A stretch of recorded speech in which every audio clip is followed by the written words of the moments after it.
Loh, mana ada negeri seindah negeri kita? Nggak ada. Ini negeri surga. Makanya dulu orang Yunani mencari tanah kita karena mereka punya kabar ada Atlantis yang hilang atau tanah surga. Tanah surga itu air tidak pernah berhenti mengalir, daun tidak pernah rontok, hawa tidak panas dan tidak dingin, dan matahari tidak pernah ingkar janji, pagi terbit sore terbenam. Itu tidak ada di Eropa, kehilangan matahari 4 bulan, daun rontok, palok dingin-dinginnya luar biasa. Maka Bartholomeus melakukan perjalanan mencari tanah surga. 20 tahun dia pulang menemukan kawasan namanya Argir atau Jabadiu. Itulah kawasan yang kemudian oleh orang Yunani mau dijadikan tempat pindah penduduknya. Padahal Yunani sudah negara terbaik, punya Tuhan namanya Zeus. Zeus punya istri namanya Hera.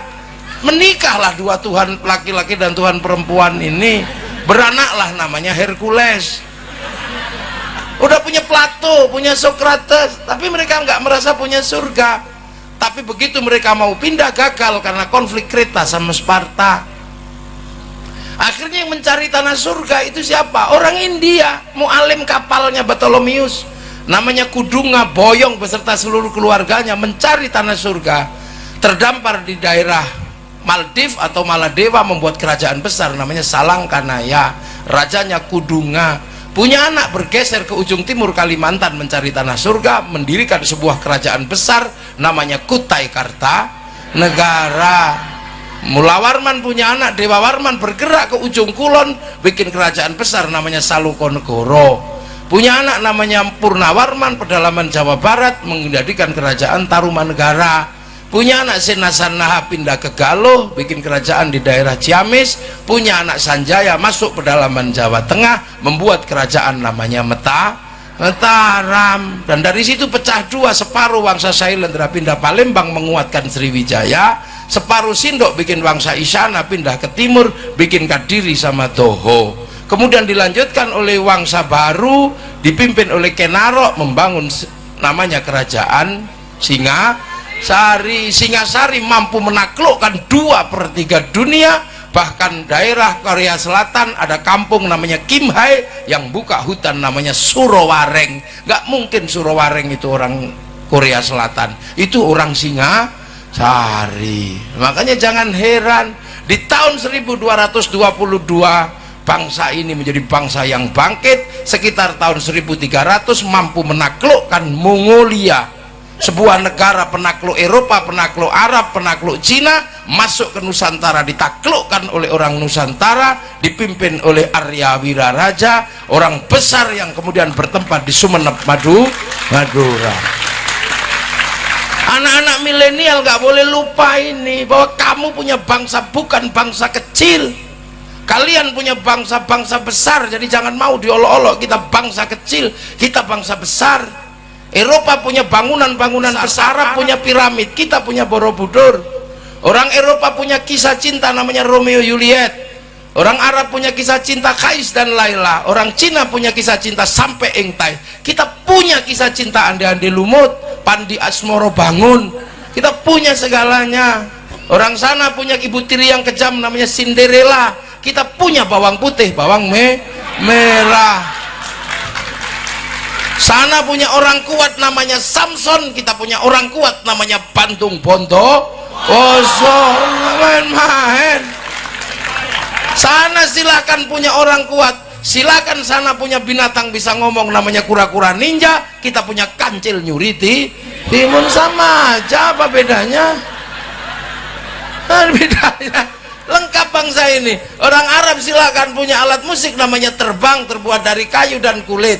Orang Eropa silakan punya alat musik namanya gitar, terbuat dari kayu dan tali. Tapi bangsa kita punya alat musik namanya gamelan, terbuat dari logam. Hanya bangsa yang menguasai ilmu pertambangan yang maju dan penguasaan metalurgi yang mapan mampu membuat alat musik dari logam. Itu bangsamu, jangan mau dibohongi. Kita ini bangsa kecil, kita bangsa besar. Kita mampu menaklukkan Mongolia. Bahkan kita mampu bersatu. Hari ini seluruh dunia sedang terkagum-kagum dengan Indonesia. Kenapa? Arab satu bangsa pecah menjadi puluhan negara, Eropa satu bangsa pecah puluhan negara, tapi kita puluhan bangsa mampu bersatu dalam satu negara, kesatuan Republik Indonesia. Terus sekarang kita diceritakan bangsa jelek, bangsa tempe. Kamu jangan percaya itu. Mereka-mereka ini sedang melemahkan mental kita. Agar apa? Kita benci dengan bangsa kita sendiri. Kalau sudah benci dengan bangsa kita sendiri, kalau bangsa sakit cari obatnya dari luar. Kita sedang meriang, cuman meriang gitu aja. Kita tidak sedang stroke, jadi tidak perlu ganti kekuasaan, nggak perlu mengambil Hizbut Tahrir dari Filistin, nggak perlu. Hizbut Tahrir itu didirikan oleh Taqiyuddin An-Nabhani untuk menjadi problem solving, menjadi jalan keluar buntunya Palestina agar merdeka di tanah Palestina. Tapi itu pun gagal. Jadi Hizbut Tahrir itu produk gagal di Timur Tengah. Masa kamu kesini mau dipakai untuk menyelesaikan Indonesia? Lucu aja kalian. Hei anak-anak muda, jangan bodoh kamu. Ikhwanul Muslimin itu adalah cara orang Mesir mau keluar bagaimana menjadi bangsa yang mandiri. Ikhwanul Muslimin didirikan oleh Hasan al-Banna untuk menjawab problem Mesir, dan itu gagal.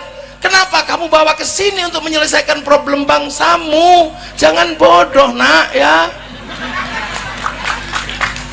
Kita ini punya, dan gak usah emosi. Makanya orang-orang ini suka emosi karena dagangannya nggak laku. Oh, iya, daging nggak laku. Baru teriak bendera inilah yang benar, bendera tauhid. Ini bendera Rasul, la ilaha illallah. Terserah kamu katakan itu. Saya tidak mengenal itu sebagai bendera tauhid. Saya mengenal itu benderanya Hizbut Tahrir.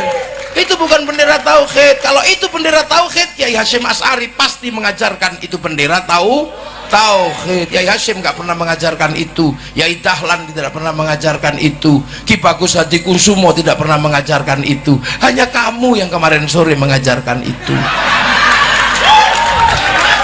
Kamu nggak usah emosi kalau kami nggak mau nerima benderamu. Kamu kalau anti bendera tauhid, kamu anti la ilaha illallah. Enggak, kami setiap hari tahlilan pakai la ilaha illallah. Kamilah yang paling sering menyebut la ilaha illallah, karena itu adalah cara zikir kami. Afdhal dzikri fa'lam annahu la ilaha illallah. Sudah kita lakukan setiap hari. Maka jangan emosi kalau kamu anti bendera ini, kamu anti la ilaha illallah. Enggak nak, enggak, aku anti bendera PKI Palu Arit.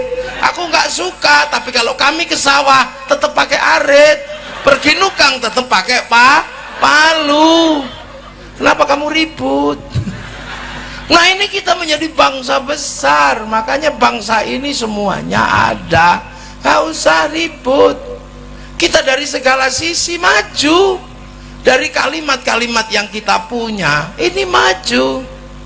Ya, di Arab sana orang tidur disebut naum, di Inggris disebut sleep, di sini Bondowoso ada yang disebut sare, ada yang disebut tilem, ada yang disebut bobo, ketedung, oh, ada tedung, ada yang namanya tedung. Nah, di bawahnya itu udah macem-macem pangkatnya, ada micek, ada batang.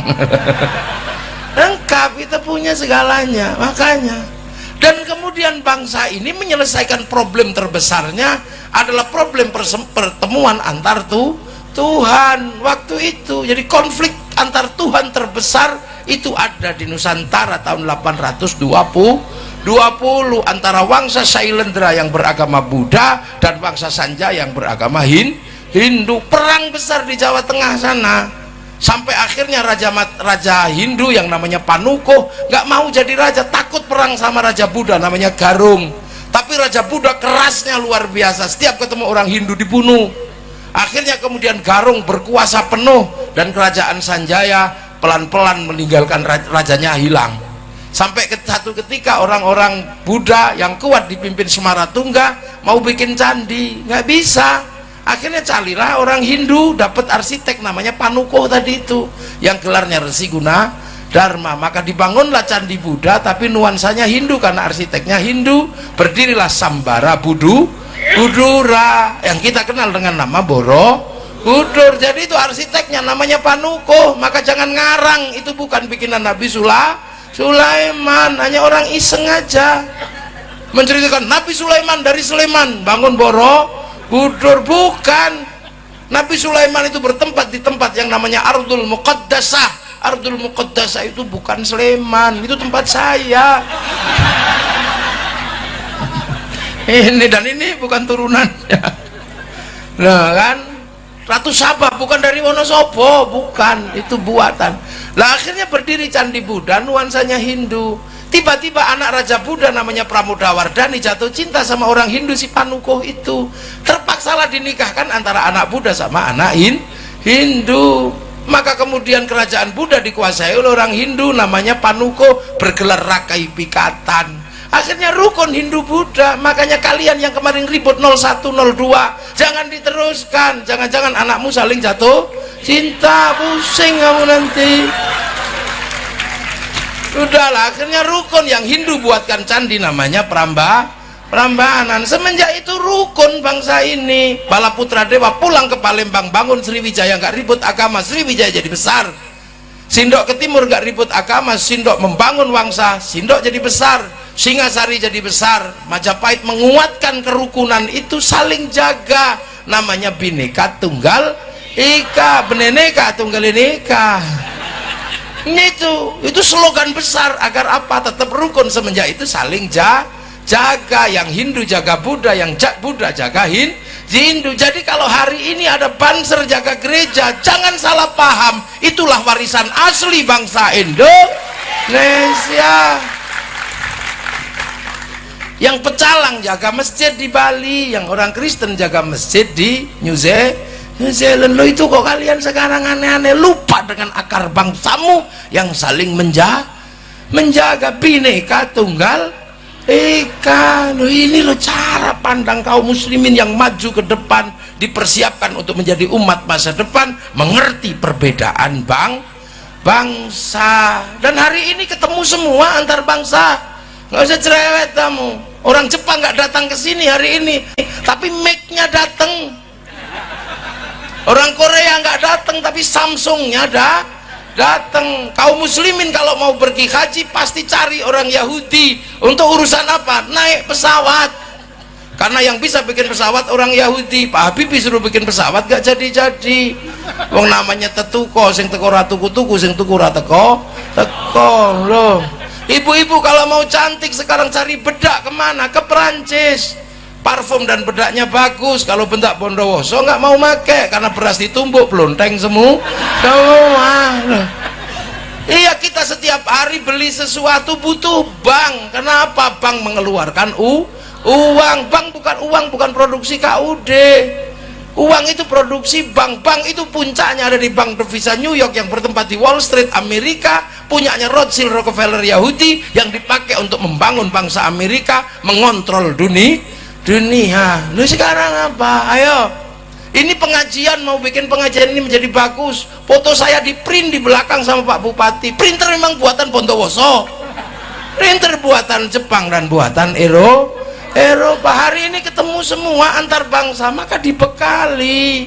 Dari awal kita dibekali bahwa manusia ini berbeda bangsa. Laqad khalaqnal insana fi ahsani taqwim. Kita ini ahsani taqwim Indonesia, bangsa Indonesia. Nggak usah kaget ketemu yang lain. Nah, ketemu semua. 20 tahun yang lalu saya mau lihat Afrika, itu saja mesti nunggu flora dan fauna. Kalau nggak ada flora dan fauna, kita nggak lihat Afrika. Seharian kita nunggu TVRI, nanti malam flora dan fauna. Mau lihat Afrika, baru lihat gajah Afrika. Sekarang orang nggak perlu nunggu, yang penting punya handphone. Ini aja nyawamu sekarang. Ini dengan sambil tidur kita bisa pergi ke Afrika, tinggal ngetik kucing Afrika keluar. Kalau mau iseng bokong India keluar di sini. Ini duniamu nak, dunia milenial, dunia yang terlihat tidak butuh siapapun. Maka saya harus mengingatkan kamu bahwa ada masa lalu yang harus kamu ingat, biar kamu tidak menjadi bangsa yang terpisah, jadi manusia yang terpisah dari masa lalu. Makanya anak-anak milenial ini harus dibikinkan jalan menuju ke titik paling awal, dan Islam mengajarkan itu agar kamu tidak lupa bahwa dulu kalian adalah satu, dan jangan sampai kaget melihat bangsa berbeda. Kita disuruh tengok Jabal Rahmah. Itulah prinsip dasar santri punya sistem ukhuwah basyariyah, persaudaraan sesama manusia. Orang Eropa nggak diajari itu. Makanya orang Eropa ketika Christopher Columbus terdampar di Afrika, di Tanjung Harapan, kaget melihat orang Afrika hitam gosong, karena mereka taunya manusia itu ras Arya yang putih. Begitu lihat orang hitam, neraka ini. Karena kitab mereka mengajarkan bahwa orang jahat masuk neraka, dibakar sama Tuhan, tapi nggak boleh mati biar bisa disiksa terus. Makanya begitu lihat orang hitam gosong, oh ini neraka ini. Maka ditembaki sama Christopher Columbus. Untuk apa? Ditembaki untuk membantu pekerjaan Tuhan yang belum selesai. Maka akhirnya seluruh sistem perbudakan itu dari Afrika, diperbudak semua orang Afrika.